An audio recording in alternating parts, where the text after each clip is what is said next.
are in South Africa. Yes, South Africa.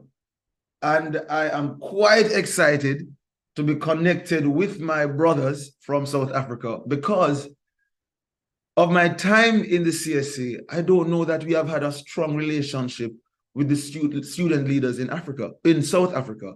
And I am hoping that this will be a major turning point because we know that student activism is vibrant in this African nation. And the CSA wants to be a long-standing partner in solidarity with the students in South Africa. I'm going to allow my guests to introduce themselves, starting with Pato. You're mute, bro. Pato, your audio. Oh.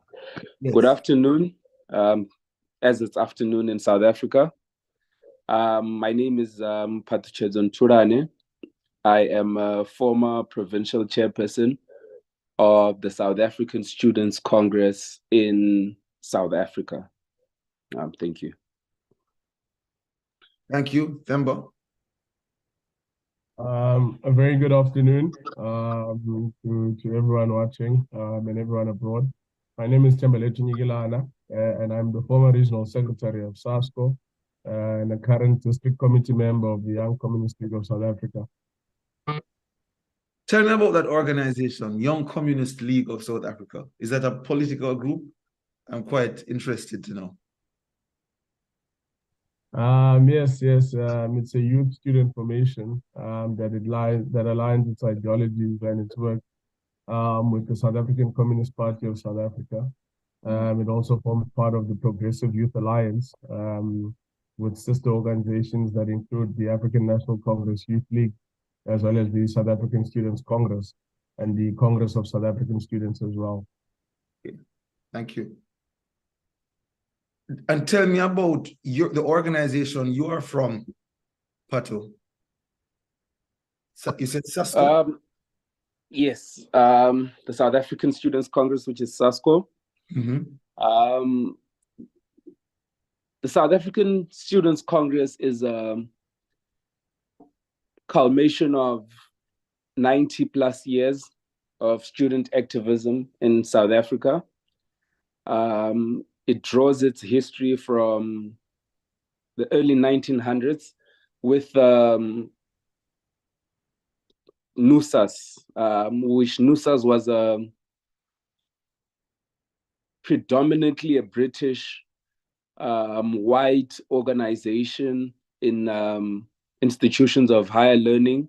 That was an advocacy group for the British. I mean, if we go back into history, we know that the two privileged races, due to apartheid and prior that just colonizations, were the Afrikaners and the British, who partitioned South Africa through its Bantustans and its resources, and post that only allowed Afrikaners and the British to access institutions of higher learning. So the South African Students Congress can be traced as far back as that, and why we somehow draw the link to as far back as that is because some of our pillars, some of our constitutional framework draws its inspiration from NUSAS, where it speaks about non-racialism, non-sexism. It speaks about access to institutions of higher learning. Obviously, at the time, due to the dispensation of colonization, was purely white, but we can't shy away from the fact that we draw predominantly most of our pillars and values and ethos from that time frame. Then from that, we sort of evolved into the more Black participation, which included your SASU, which is the South African Students Organization, which we can draw some key historical participations to people like your Steve Biko, who is the father of Black consciousness in South Africa, who participated in the student organization or formed the student organization on the premise of the fact that There was no participation from Black students, and even if they were allowed to form part and parcel of student bodies, they were still marginalized. So, which we can draw back to one of the conferences, which was at Grey College, I think, where the Black students were put on the top tier of the building so that they are not able to participate in the conference, to allow the Black students, the white students, Afrikaner and British students, to participate, which were on the lower cases. So it was a form of segregation to minimize the voice of Black students in institutions of higher learning, so that they don't get to voice out their frustrations. Moreover, because of how the education system at the time was structured, it was structured in a sense that there were only key strategic areas were only for the Afrikaners and British students to participate, and they would limit Black students to professions like nursing, to professions like being a police officer, to professions that are education, that are in essence don't have as much of an influence in nation building, in terms of construction of high ranking areas or professions in South Africa. We move further where there's a strong sense of Pan-Africanism and Black consciousness that takes over in the political spectrum in South Africa, where we find that we now have SASO influencing how communities, the ANC, and other political formations would deal with their politics.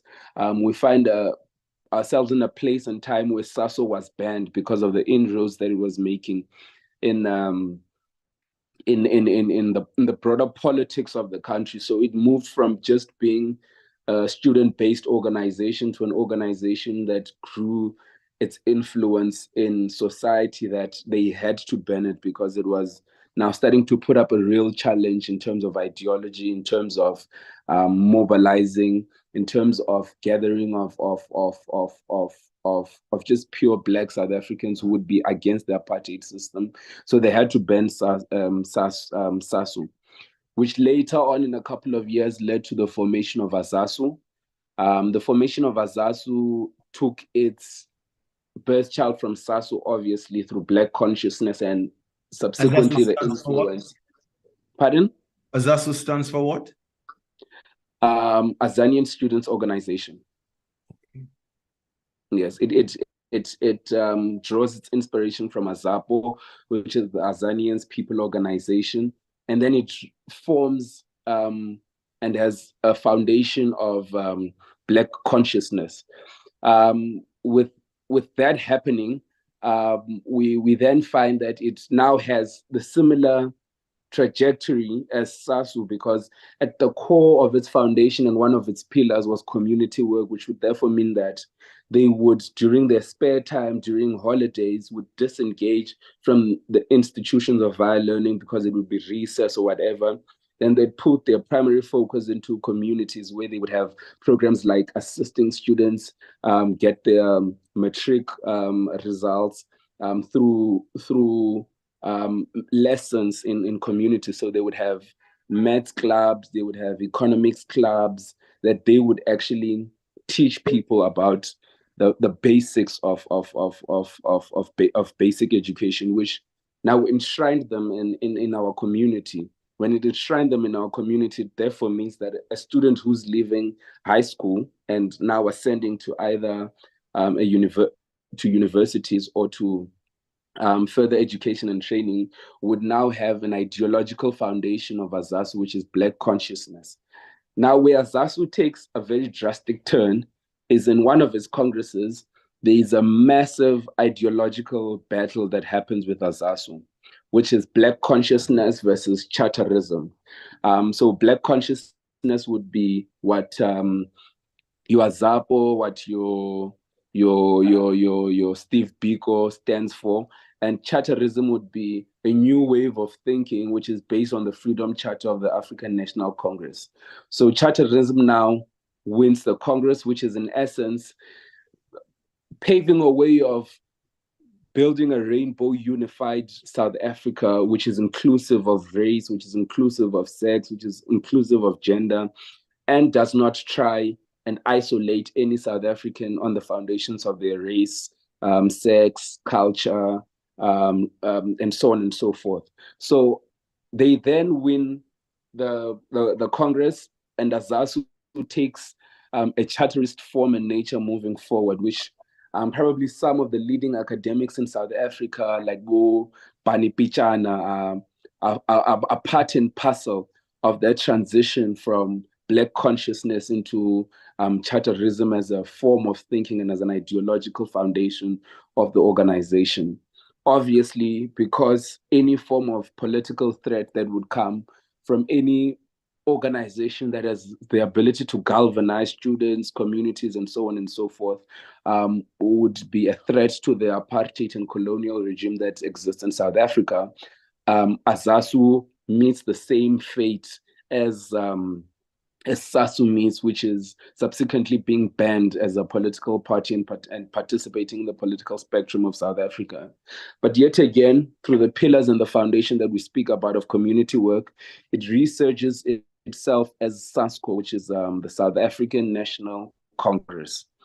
SANSCO goes into a much more deeper and much more political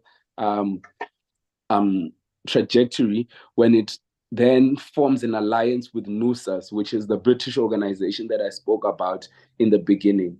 When it does form this alliance, what it therefore means for the South African foundation, political foundation, is that for the first time we have two organizations from two racial backgrounds coming together to work with each other with a common purpose of eradicating apartheid South Africa, which therefore leads to the 1985 state of emergency that has been called by the apartheid regime due to political instability, political activism, which leads to SANSCO being banned and not being able to participate in broader politics.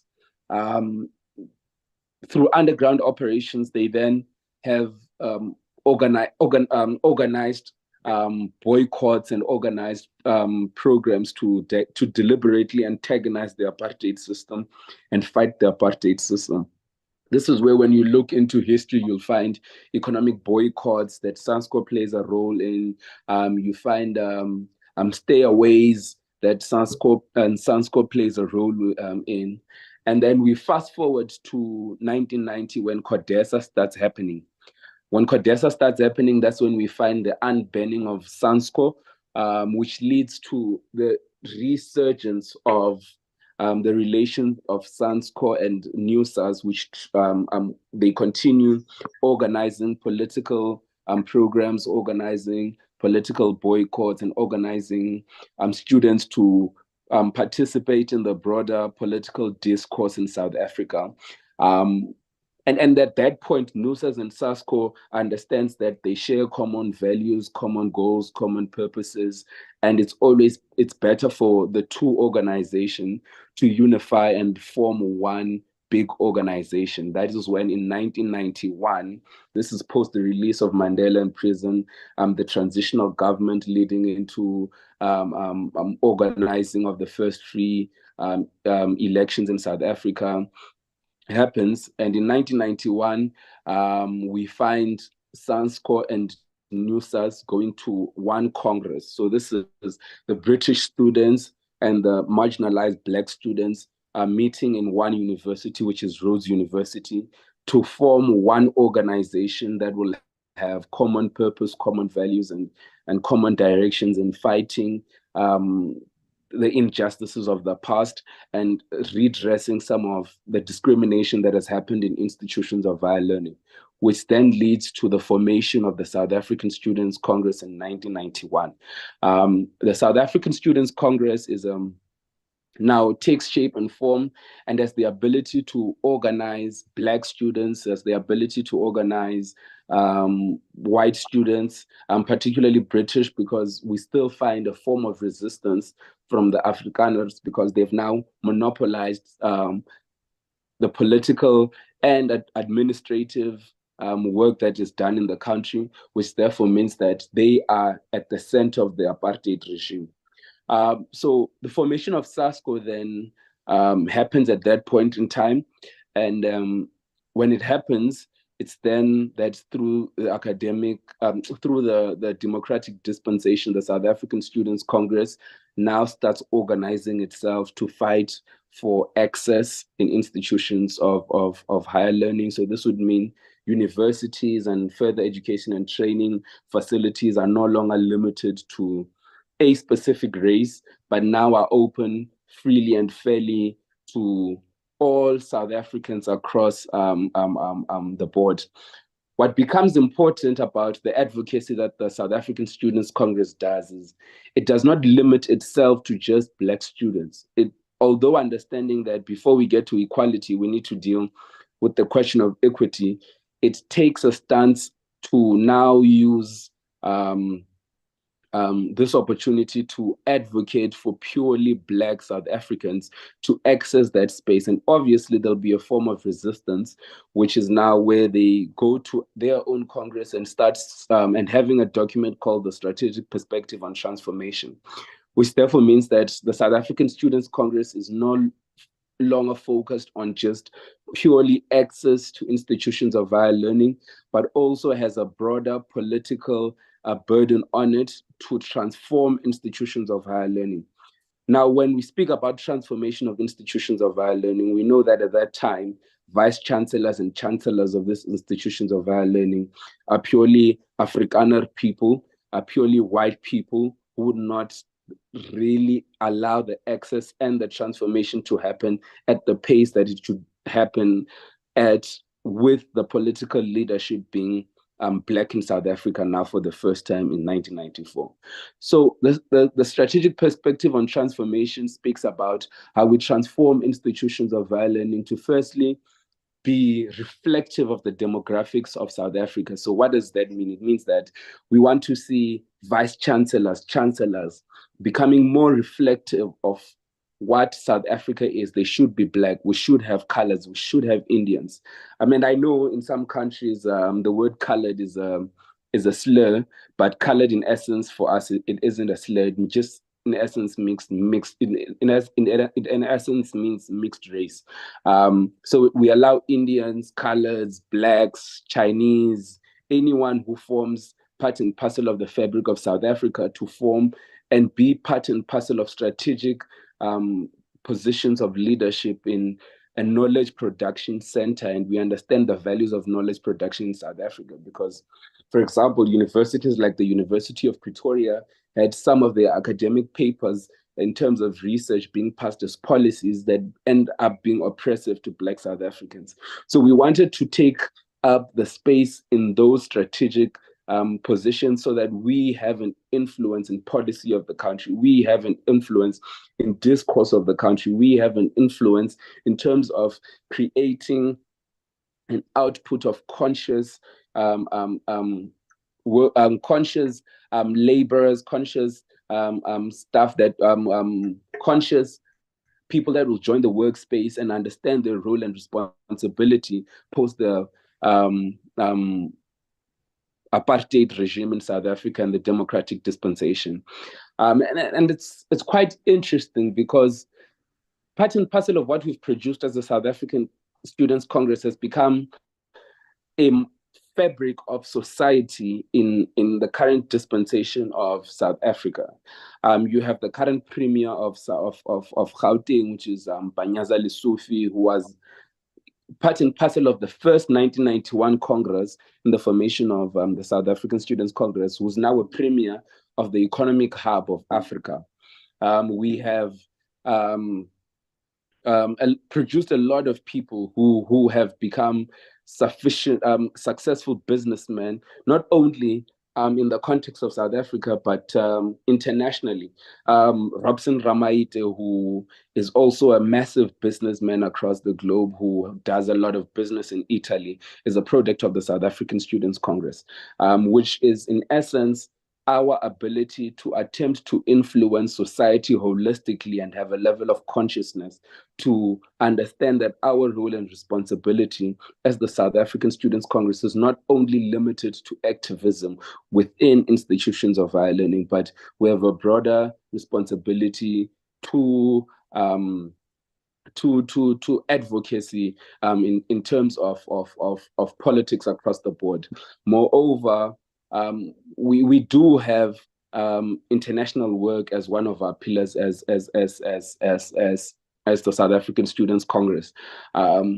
Some argue that the South African Students Congress has an even more radical approach in terms of conflict in Africa, conflict internationally, conflict in terms of the Israel-Palestine question.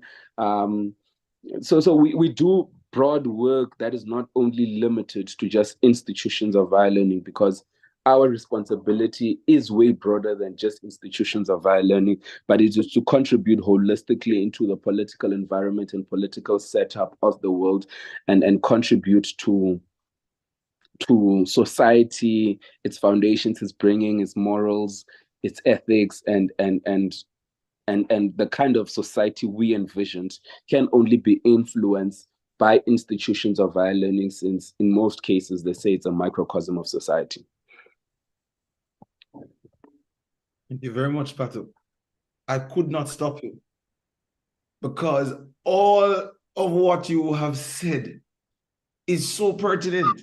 I'm going to say from earlier that I'm inviting you both to a part 2, because this will go for an hour just for the length of the session. But I mean, I learned so much, and I feel those who will listen in the future and those who are listening know, if you were like me on the edge of your seat, just taking all of this information in. Thank you for that. I had no idea that the one question of a background on the South Africa Student Congress would span so much rich history. Yes, thank you. But Kemba, for the ordinary Gen Z who probably doesn't even read a history book or is concerned with any documentary about history, explain what is or what was apartheid in South Africa. I think thanks for the opportunity again. And I think Patu has done a lot of justice in giving us the background of the Congress student movement in general and SASCO in particular. But just to shed light briefly, probably on our relations with the South African Students Congress as the Young Communist League of South Africa, is that the history of the Young Communist League of South Africa dates back to 1921. Although we recognize May 25th, 1992 as the founding year of the Young Communists of South Africa, with of course important characters such as Edward Roux, who played a crucial part of South Africa, of many of the young and the model of what was then known as the COMSOL, which were the pro Lenin youth formations post the Russian Revolution. So I think some of the shared identity that we share with towards South Africa's class struggle, of understanding the fact that South Africa, through of course the apartheid regime, is what many deem as colonization of a special type, of understanding the fundamentals, which I think is what brought a rise to many of the differences with the pro-Black consciousness movement advocates, of understanding the fact that many of our struggles were not only racially inclined, but also had undertones of class struggles of the working class and the poor being subjugated, not only because they were Black, but because there were class and class undertones towards that struggle. So the history of South Africa's apartheid is a scientific oppressive system of governance that was meant to exclude a majority of a citizenry from democracy, from the mainstream economy, and subjugate them to disparity through many of its policies of apartheid spatial planning, which sort of systematically forced the Black South African to move away from the mainstream economy and only serve the country as a form of labor towards capital, and traverse back and forth from the subjugated townships to the mainstream economy and back. So I think in the briefest of examples is how you would then tend to describe apartheid South Africa. And I think most importantly as well is that the South African breakthrough and our transition into democracy left a lot of apartheid legacy and undertones post-apartheid. That is why today we speak about things such as post-apartheid South Africa, which is a fundamental era in South African history of seeking to redress not only the injustices of the past, but also the streamlining of the Black South African and the Black South African women who were previously marginalized into actively participating into the development of the country, as well as the participation in the mainstream economy of the country, because there was a fundamental understanding of saying that the breakthrough of democracy only seems to serve a justice towards the participation in democracy alone, but the other crucial pillars of a country, which is participation in the mainstream, as well as passing just laws, we were found hanging from them. So I think that is the sort of systematic oppressive system of what apartheid South Africa was.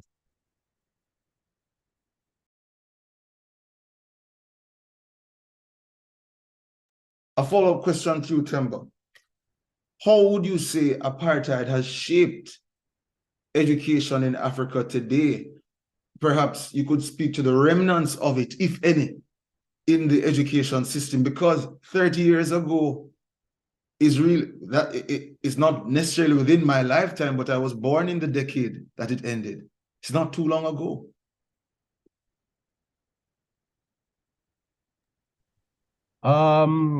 Thanks.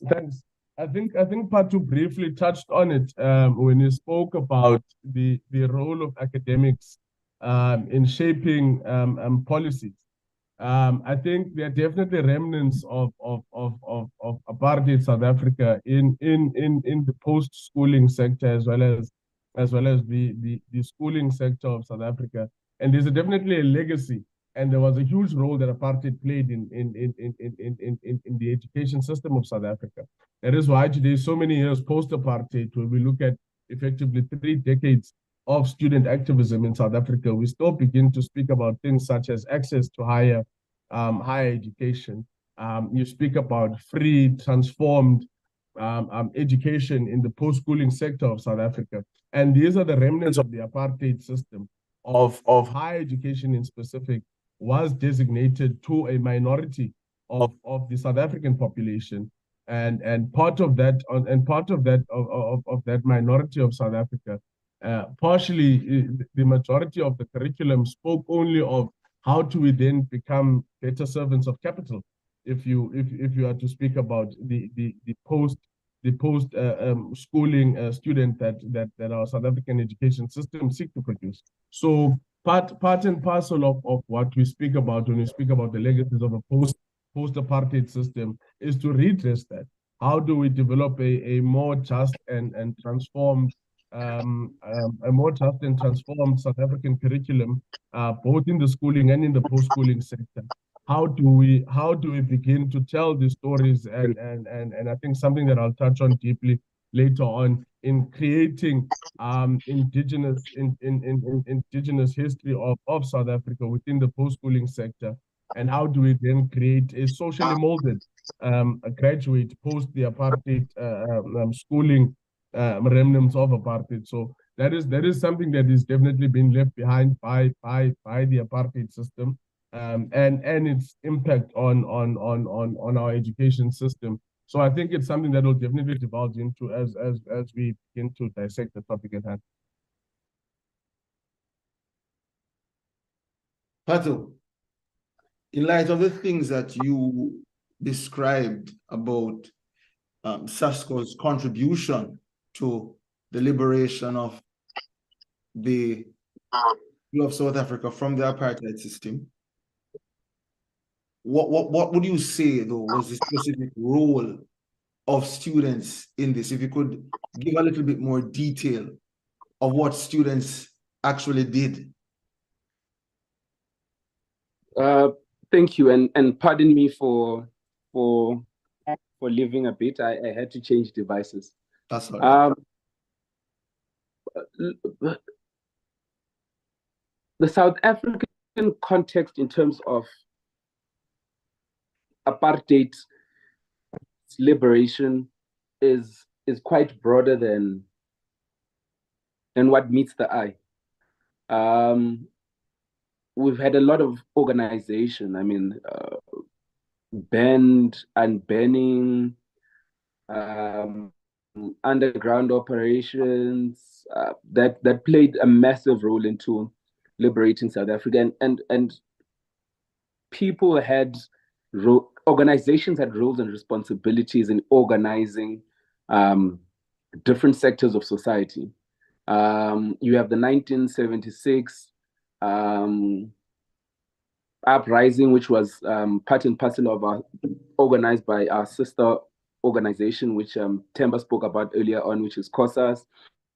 We've had the UDF playing a role. We've had the ANC, Mkhonto weSizwe,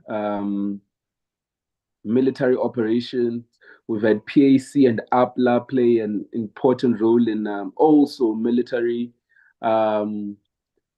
organizations. But however, when we speak about the South African Students' Congress and its primary role in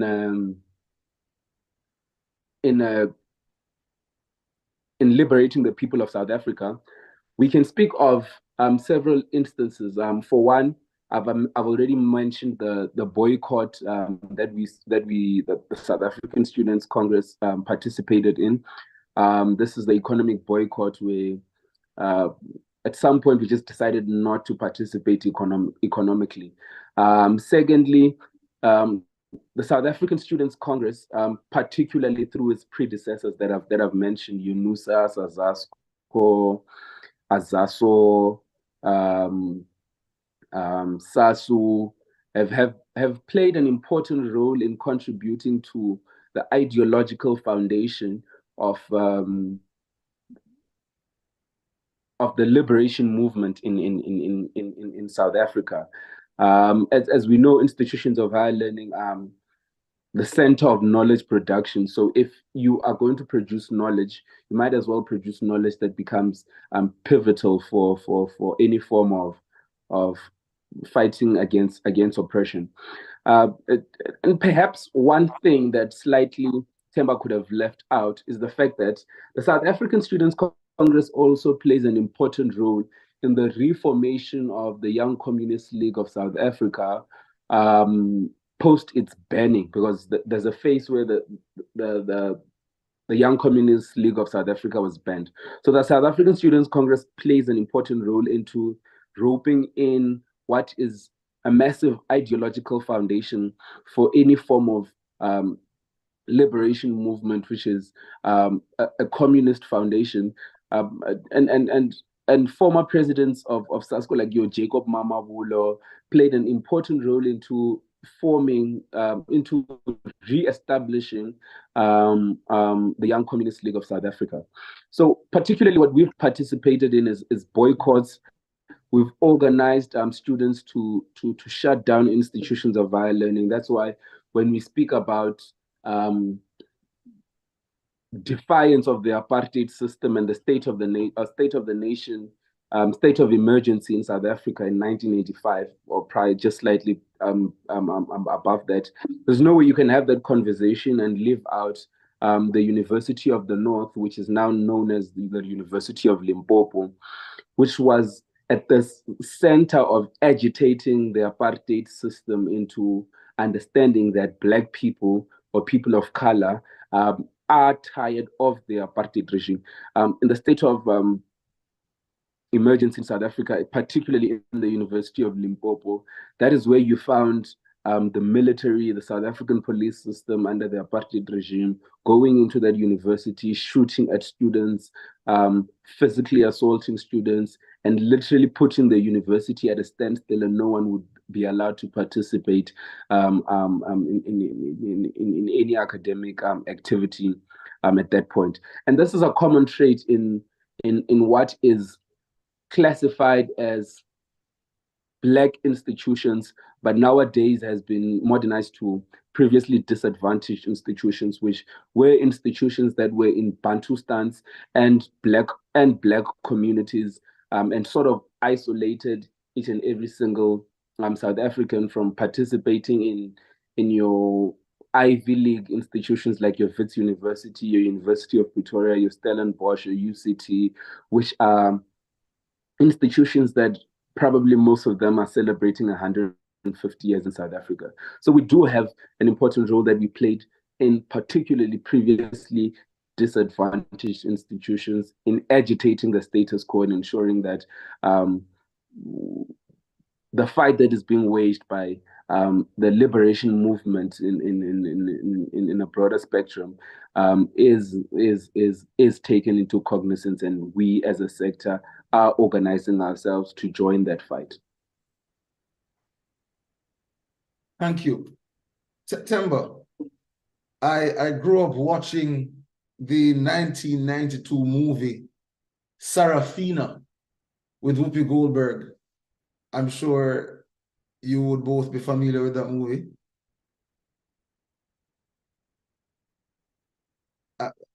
Should I take it for granted that you're both familiar with it? We're familiar with the movie. Yes. So even if I didn't read a book about apartheid and Nelson Mandela's work, which I have, this thing is not allowing me to see it. I have Nelson Mandela's autobiography, A Long Walk to Freedom. If you watch that movie, you would know that students were killed during those protests. Coming from student activism that required confrontation, that required protest and boycott, what does student activism look like today, 30 years later, after the end of apartheid? From both of you, starting with Temba, what does activism look like today? I think let's appreciate the question as well. And I think what we can appreciate is the fact that how the entire conversation links into each other. Because if you look at the face of the history of protest movement and student protest movements, as well as the bureaucratic response, it's still interlinked. Still to the day, and we can argue 3 decades post-apartheid and its system, the response towards student protests is still the same. The response from bureaucrats, it's still the response that runs to courts in order to suppress student activism, in order to suppress student protests. The response from the state machinery is still the same in terms of the victimization of student activists as well as student leaders. The response is still the same in terms of the violent response from state machinery as far as its response to student protests. And it perpetuates a cycle of violence in South Africa and post-South African history that we are yet to redress holistically. And it speaks unto the legacies that we've inherited from apartheid, as well as the apartheid system, that today, 3 decades post-apartheid, those who were once at the front of the picketing lines against the apartheid regime, today happen to be the leaders of bureaucracies. They happen to be the heads of universities. They happen to be vice chancellors, deans of students, heads of departments. And the response is still the same. Whenever there's disagreements between themselves and student leadership, the first resort is that of state machinery. And that is why when we speak about the Commonwealth Students Association's agreement on student protests and our response, we draw inspiration and the importance of students across the country and across the world coming together to sort of be at each other's protection in terms of institutional bureaucracies and the utilization of the oppressive nature of the state as far as suppressing student activism and student protests. So the legacies of apartheid will still continue to live through them even now. If you look at the beginning and the ending of Fees Must Fall, post 2015, it was a peaceful protest of students who simply demanded free and fair tertiary education for those who can't afford. Something that is enshrined in the values of the Freedom Charter. And the response from government was that of state machinery, and response from universities as well as colleges was that of state machinery and violence. So those legacies continue to show their ugly remnants post-apartheid South Africa. And it's something that student formations across the world needs to continue to tackle unapologetically as we continue to pursue our struggle post-apartheid. Pato, I'd love for you to chime in.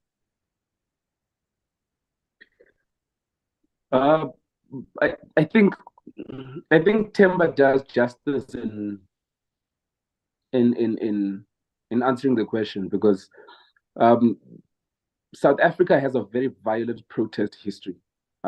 Well, we could argue that it has a very violent history in general. I mean, apartheid is the highest form of violence that anyone could ever experience. Moreover, because we are about 3-4 generations post-apartheid. So my mother was born during apartheid, experienced the 1976 Soweto uprising, and so did my dad. I could possibly be the first of my generation not to experience apartheid from my family, and my son will be the third generation that has not experienced apartheid in South Africa.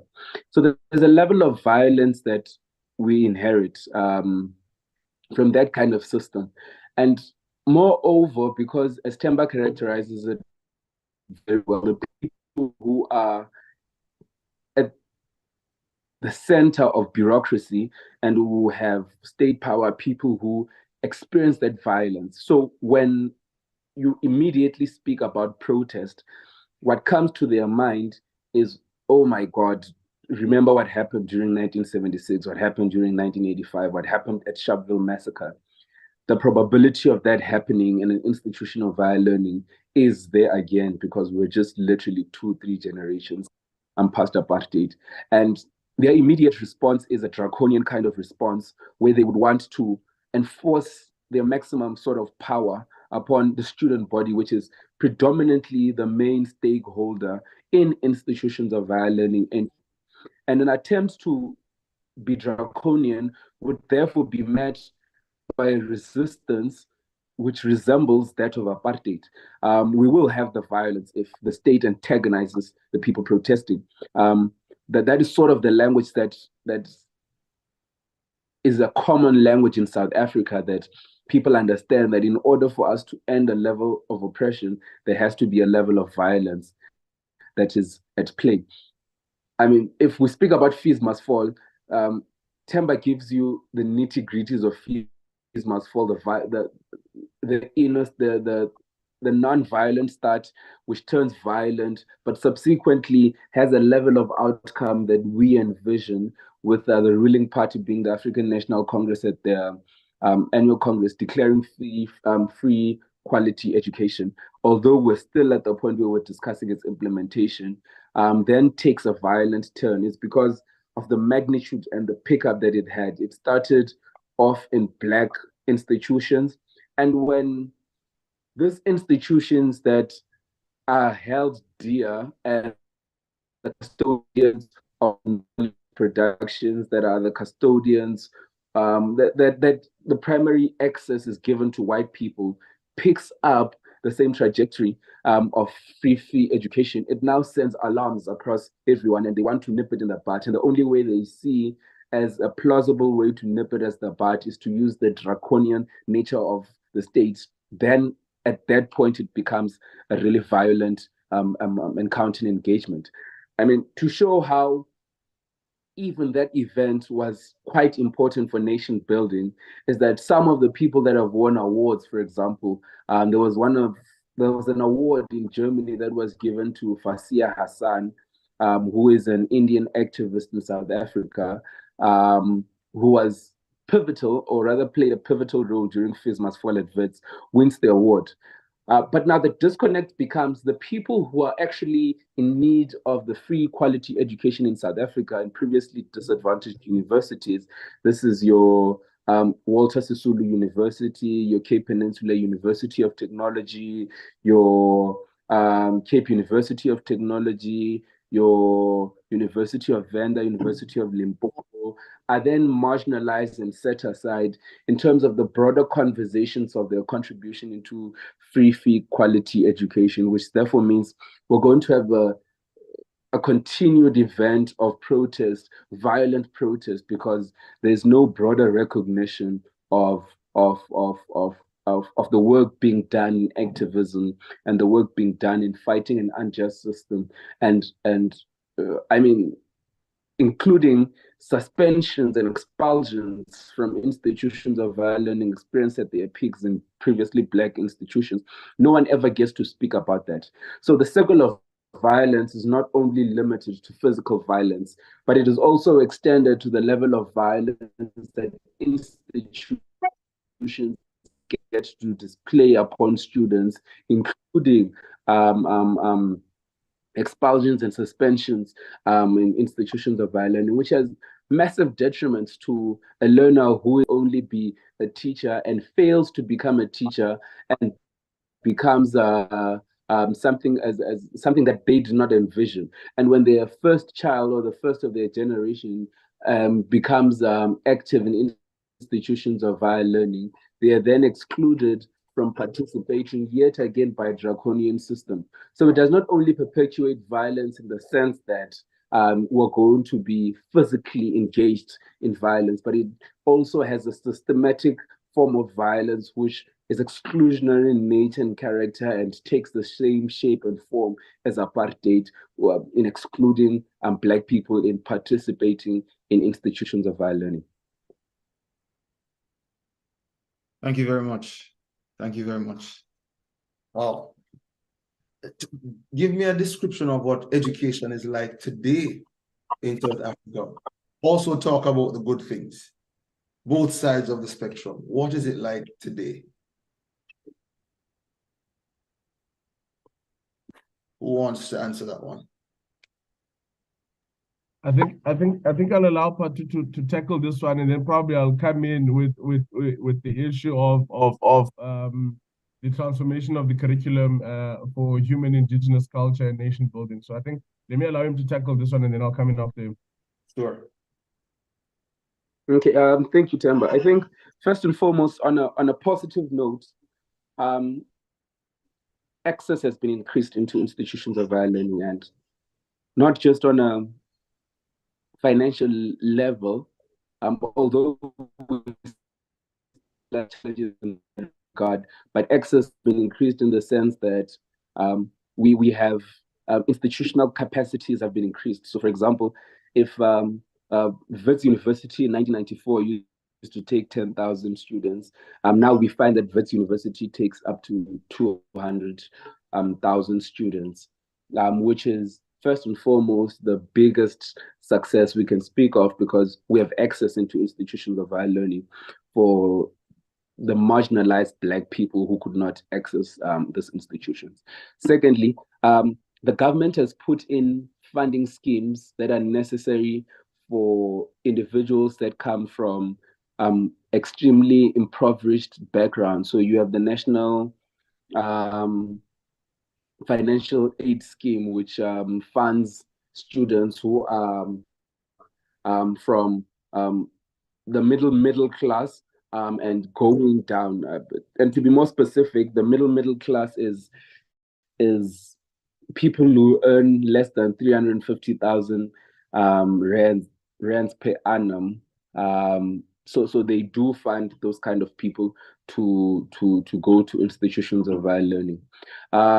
The third positive that we can speak of is that post the COVID era, we've found that there's an even bigger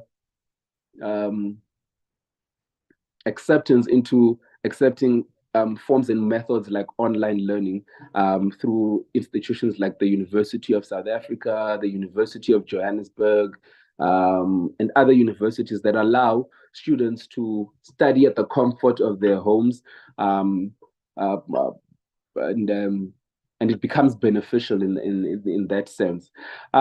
Maybe the downside of it, which Themba will deal with more in depth, is the ongoing discussion of decolonization of education. I'll just highlight that with the knowledge that Themba will deal with it in depth. Secondly, it's still methods of systematic exclusions like financial and economic exclusions, not taking into cognizance the kind of time frame it requires to reset the mind frames of people who have just gone through something as traumatic as apartheid. We need to create conducive environments that allow our learning to not be as hostile as it should be, because for students, protests to happen in the first place means that there is a hostile environment and a violent space that we exist in that needs to be addressed. On the positive side, I also forgot to mention that in actual fact, there is government subsidy for students in South Africa. So if an LLB would naturally cost an institution of higher learning around 120,000 to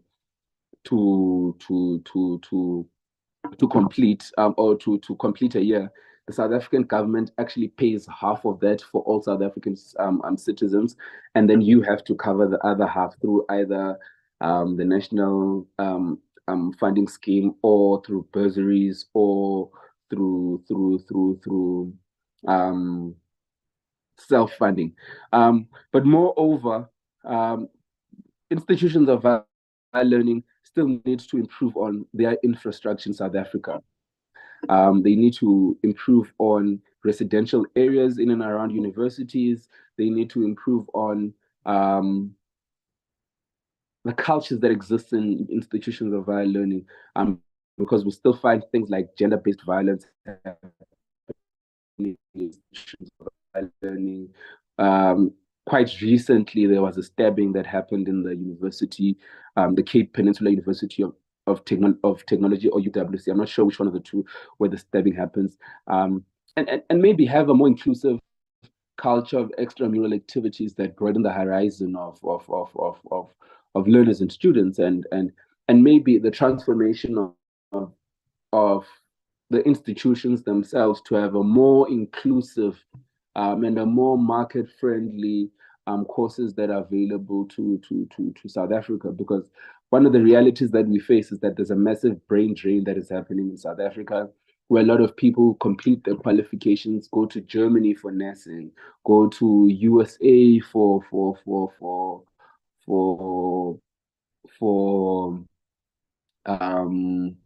different markets to participate in. So we need to have a more market direct and orientated learning that looks to boost our economy and what is central to our economy. So post 1991, they are more positives to speak about as opposed to negatives. But as we say, the existence of any student formation or any missionary organizations on the foundation that there are still changes that are yet to be made. And if we create a utopia, a perfect scenario in institutions of higher learning, then you would not see a need for student formations and student bodies to exist. And they do exist because there are still some ills that we need to rectify as a country and subsequently as institutions of higher learning. I think what follows I'll allow Themba to tackle. I think that is more of his forte. Thank you. So, Themba, if you could speak to, in the interest of time, these two questions, but absolutely don't rush. These two questions. What is the role of education in creating national identity and humanizing indigenous culture, as well as speak to what aspects of the education system in South Africa need to be decolonized? Thanks. I think one in our journey to overcome the legacies of apartheid, It is crucial and it is significant that we look into transforming the post-schooling curriculum. I mean, one can't deny the historical marginalization of indigenous cultures, both socially, economically, and to create a socially conscious, empowered, and united nation. So I think it is imperative to prioritize the curriculum in terms of human indigenous culture, to foster nation building, and I think what I touched on before, to equip graduates to play a more active role in community development. And I think in South Africa alone, it's a legacy that is really unfortunate that I think we as a country are starting to slowly but surely moving into addressing holistically. I mean, the first thing you do when you get your qualification is to seek employment, and 80% of chances when you do seek employment, it means moving away from home and moving closer to industry and moving closer to capital, which leaves a neglect, and I think it creates a legacy of class suicide. That the first thing that happens to you when you enter institutions of higher learning and when you leave them, you no longer become the same child who is a product of a community. And it's important that as we address our curriculum, and as we look at humanizing our indigenous culture, we seek to create a graduate that understands their role in terms of the historical injustice and its redress. That it's not only a governmental responsibility, it's not only a private sector responsibility, but also yourself as a graduate or as someone who has exited the post-schooling sector, that you equally play an important role, not only with the knowledge acquired in these institutions, but also with the skills that you equipped in going back into your community and playing a critical role in terms of developing it. So the post-schooling curriculum should focus on acknowledging and appreciating the rich heritage and contributions of our indigenous cultures to the nation's fabric, by adopting a humanizing approach towards indigenous culture. We should foster and respect the understanding and pride amongst our learners.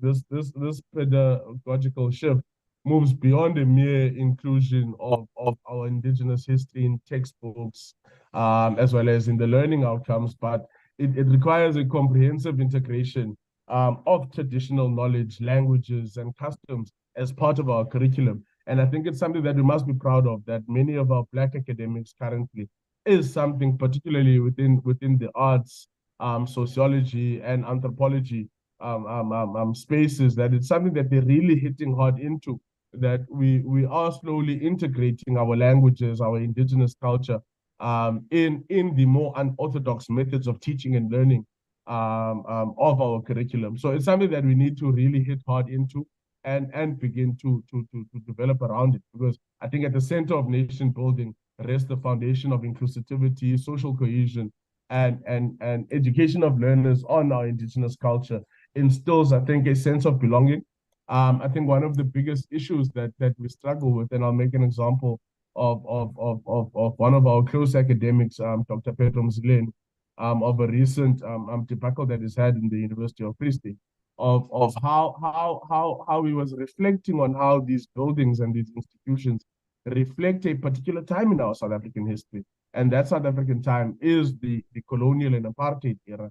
And you can see that even in the reflections of these buildings, of these institutions. And there's no sense of belonging for the Black South African student. There's no sense of identity. So people might speak about things such as name changes, structural changes to these buildings as something that is wasteful expenditure, something that is not really important, but it is, because it creates a sense of belonging for the South African student.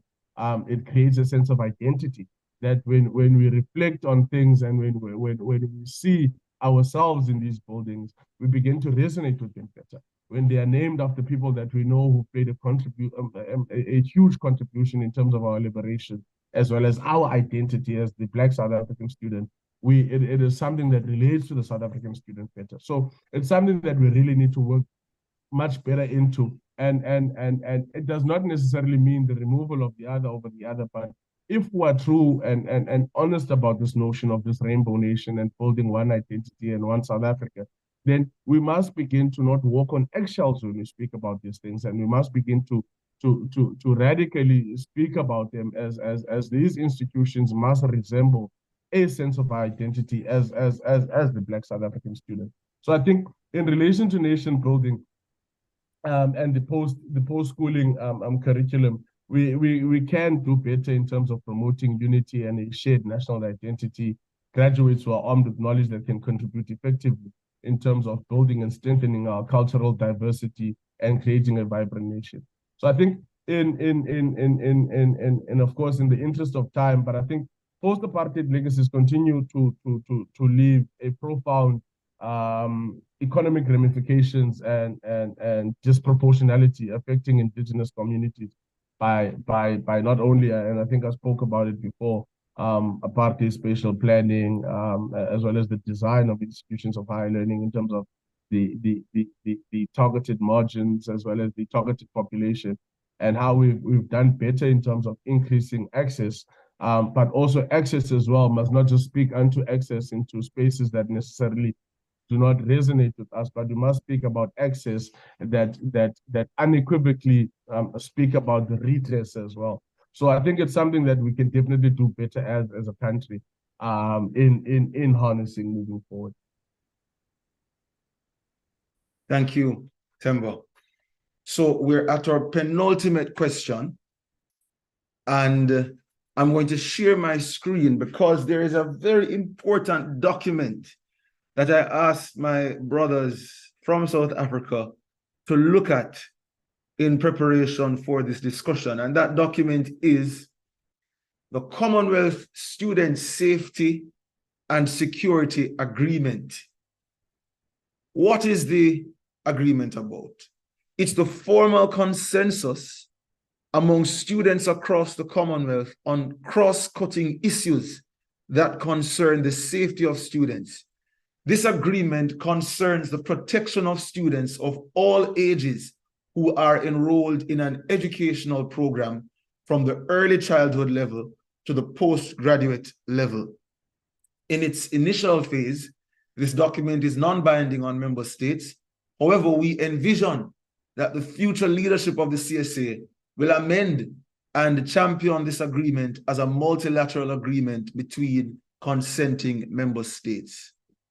The articles cover protection of school zones, campus safety, gender-based violence and sexual violence, rural girls, student protests, armed conflicts involving students, use of force, incarceration of students, victimization of students, traditional bullying, and cyberbullying times of conflict. I should hasten to emphasize that it is a draft, and a working group, which will be chaired by Shireen Omundi of Kenya, will refine it and will be supporting the CSA in taking it across the Commonwealth. For the purpose of this discussion, and in the interest of time, I wanted to get feedback from Themba and Patu on Articles 5, 7, 8, and 9. I suppose that they would have scanned through it. I won't be able to read through it. It is a little lengthy, but viewers, you will have access to the document in a few weeks. But I'd like to hear their comments at this time. Who would like to start first?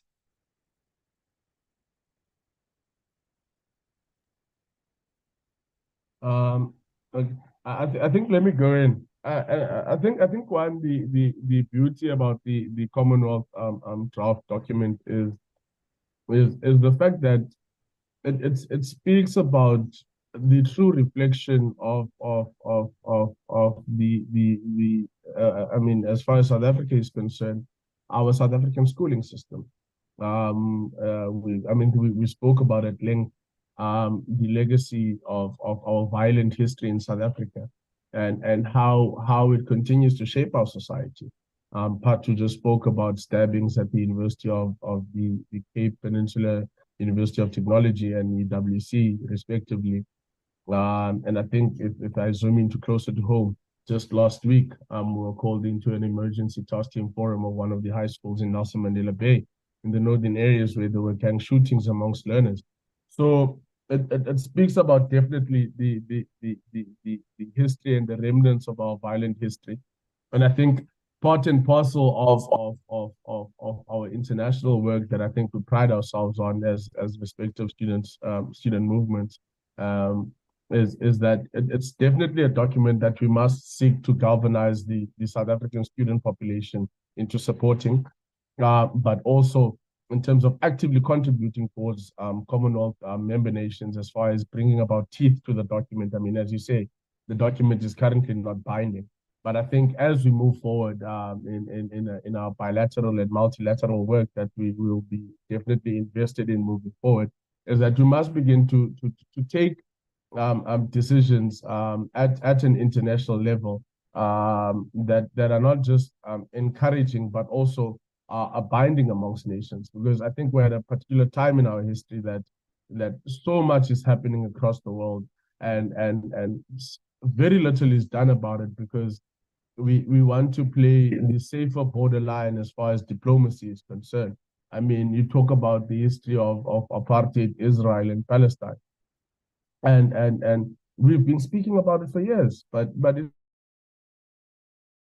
we continue not to take decisions about it at the expense of humanity. And I think this document creates a crucial foundation that we finally take the necessary steps towards uprooting violence in institutions of learning, and begin to shape society as a whole. Because, like Patu said earlier on, I mean, these institutions of higher learning are a microcosm of society, and they're a true reflection of the society that we represent.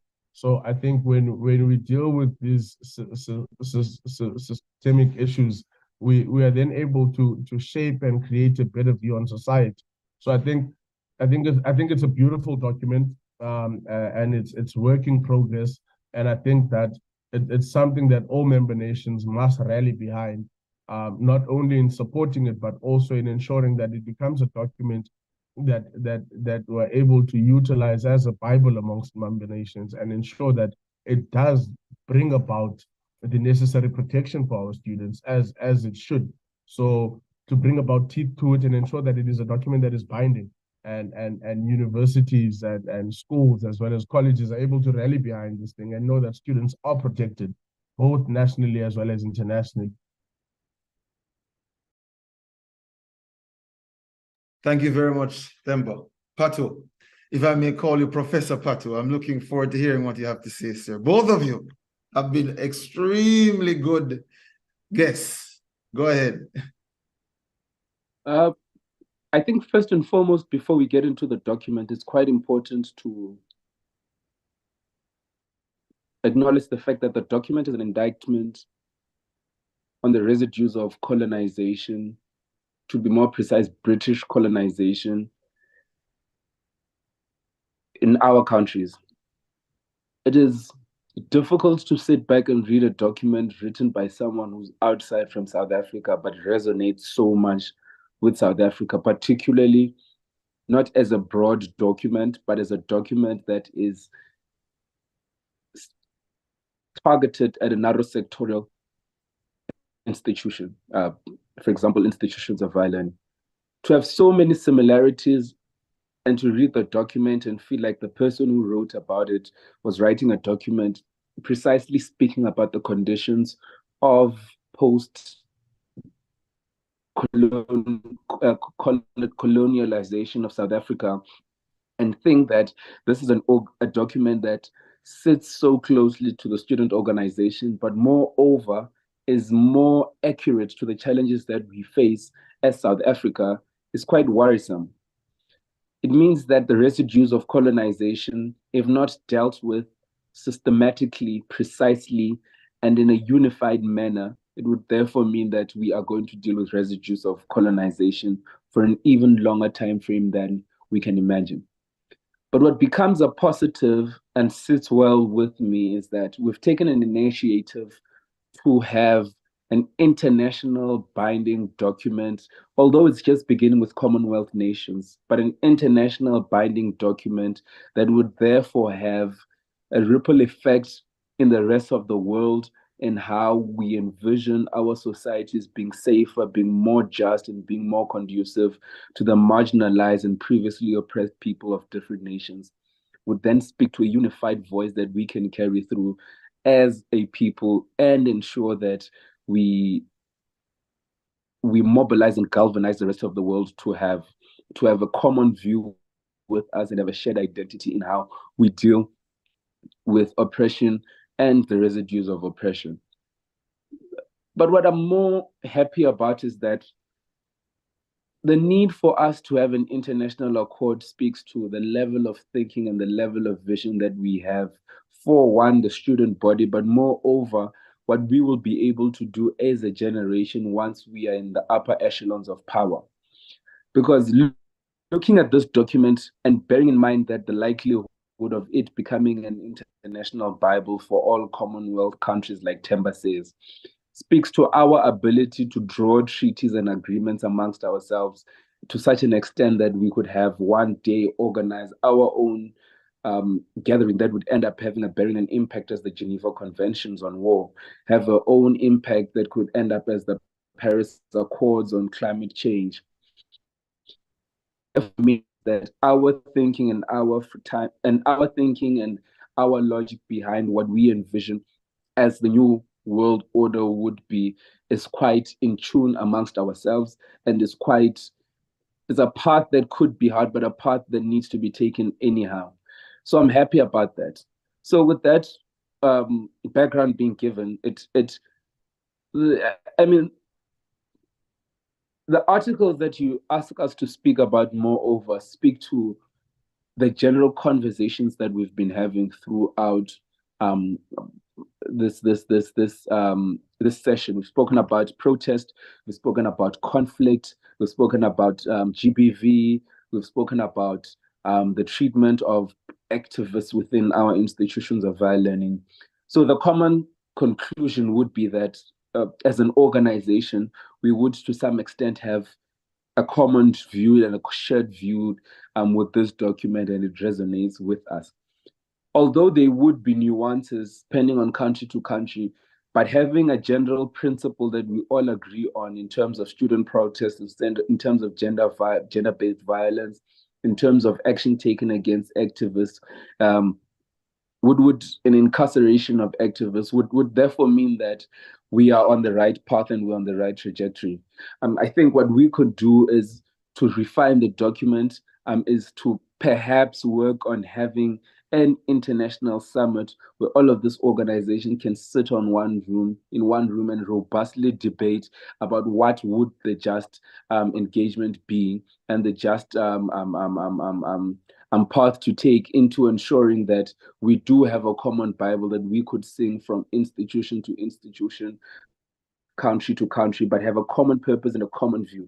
This for me sounds like I'm sorry to say this, but it would be like some sort of Pan-Africanism view in terms of what student activism and just communities would be in institutions of higher learning, and in different, obviously, institutions in either vocational training institutions and mainstream universities. But for me, this serves as a foundation for all of these Commonwealth countries to have representatives meet in one room, have a robust, deep, genuine, unfiltered discussion about what sort of paths we need to take and how we need to go about it. But I'm glad, having scanned through it, not once, twice, that we have shared common views amongst Anglophone post-colonial countries, and how we tackle the residues of colonialism, and the impacts that it has on our institutions, not only institutions of higher learning, but even other institutions that exist in our country. So for me, at face value, or if anyone looks at it at face value, it looks like a document to deal with just institutions of higher learning. But I think it has broader applications in other institutions, and how it would influence our thinking and our approach in how we would want to resolve, for example, conflicts, differences, protests, out broader to just institutions of higher learning. So I think its implementations are therefore broader than institutions of higher learning, but institutions of higher learning could be a foundation into interrogating and adding depth into documents like this in how we deal with challenges we face in our society. And second to that, having our own Bible as Anglophones or post or British colonies that would want to redefine themselves post the era of that colonization and have our own identity as indigenous people of different areas, but we have shared common views in what we think a just society needs to look like. Thank you. Thank you very much, Pato. Wow. Am I allowed to say that this has just been it's among the top favorite discussions we've had so far? I mean, wow, this was just an excellent, riveting discussion. And what I love the most is I'm not speaking to politicians. I'm not speaking to anybody from, perhaps with a certain agenda. You are independent voices. You have given us the real, authentic perspective, and it has been refreshing. In closing our talk, I'm going to put you on the spot to render your closing remarks in your chosen language, your native language. I know there are 11 official languages in South Africa. So I'm pretty sure you guys speak some language other than English. And I'd like you to render your closing remarks in that language and probably offer the translation while you do it. Tembo, go ahead. Masibulele firstly sibulele ngelithuba nesinike lona kuyabonakala banyani ilizwe lisezandleni zabantu abatsha and ngokubambisana kwabo nangobana ukufunga kulamaziko emfundo sikuwo singakwazi ukuphuhla siphuhlise nelizwe ngokubanzi. Ngalomazwi sifuna ukunikezela nje ilizwi lombulelo sithi makwande apho nithatha khona. And I think in a nutshell is to say, I think let's appreciate the opportunity from the Commonwealth Student Association. And I think may we definitely expand in terms of the international work as far as education is concerned. And may we continue to have platforms of this nature where we can definitely touch base with each other, share vision, and create a better world and society that we live in. So with those very few words, I think ours is just to extend a message of gratitude and to say that may the fruits of this discussion as well as the others, I know that there was one held with the students of Samoa earlier on during the day. And I think may we continue to create one world that is shared through the vision of world peace, development, and redressing historical injustices. And may we as this generation, like Patu said earlier on, be a generation that will be life-changing, a generation that can be able to one day sit and draft documents such as the Geneva Agreement, as well as the Paris climate change documents, and may we create a prosperous society that is shared through peace as well as development. So I think those are the words that I'd like to share, and may we definitely continue to build and work together with each other in creating a much better society for ourselves. Thank you very much. Thank you, sir. Patu.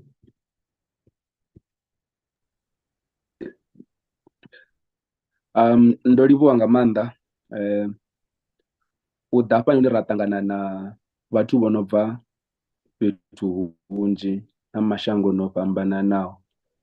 Zwi vhuṱhogwa kha u ṱuṱula mihumbulo na u kona u vhona uri sa vhaswa vhumatshelo hashu ri vhu fhaṱa hani, naho zwi tshi konḓa nga hune ra bva hone uri ri fhaṱe vhumatshelo hune ra khou vhu ṱoḓa.